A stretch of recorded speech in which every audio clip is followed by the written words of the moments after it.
Karena itu, harus lebih teliti kita memperhatikan apa yang telah kita dengar, supaya kita jangan hanyut di bawah arus.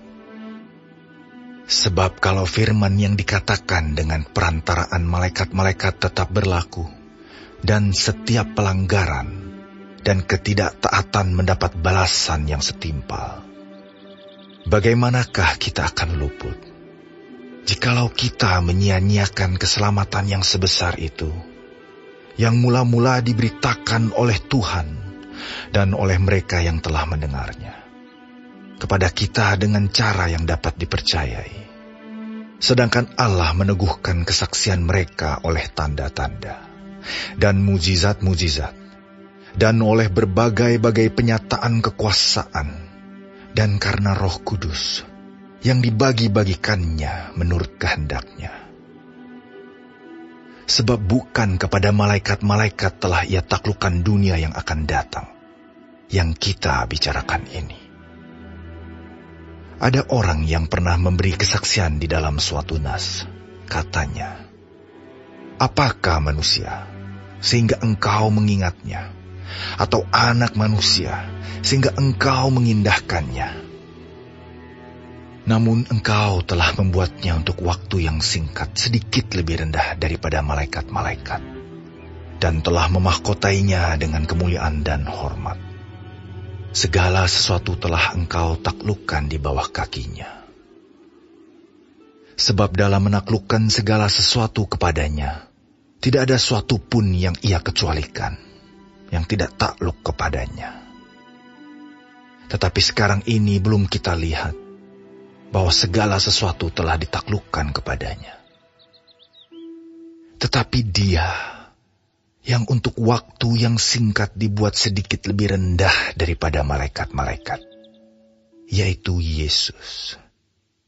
Kita lihat, yang oleh karena penderitaan maut, dimahkotai dengan kemuliaan dan hormat, supaya oleh kasih karunia Allah, ia mengalami maut bagi semua manusia.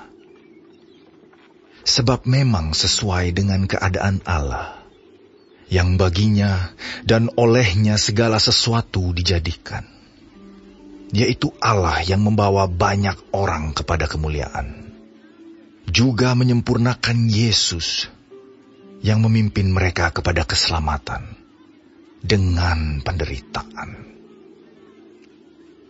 Sebab Ia yang menguduskan dan mereka yang dikuduskan, mereka semua berasal dari satu. Itulah sebabnya Ia tidak malu menyebut mereka saudara. Katanya, "Aku akan memberitakan namamu kepada saudara-saudaraku, dan memuji-muji engkau di tengah-tengah jemaat. Dan lagi, aku akan menaruh kepercayaan kepadanya. Dan lagi, sesungguhnya, inilah aku dan anak-anak yang telah diberikan Allah kepadaku. Karena anak-anak itu adalah anak-anak dari darah dan daging, maka ia juga menjadi sama dengan mereka dan mendapat bagian dalam keadaan mereka, supaya oleh kematiannya ia memusnahkan dia, yaitu iblis yang berkuasa atas maut.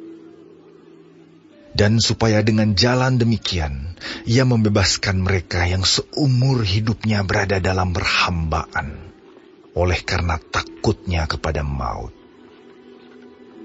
Sebab sesungguhnya bukan malaikat-malaikat yang ia kasihani, tetapi keturunan Abraham yang ia kasihani.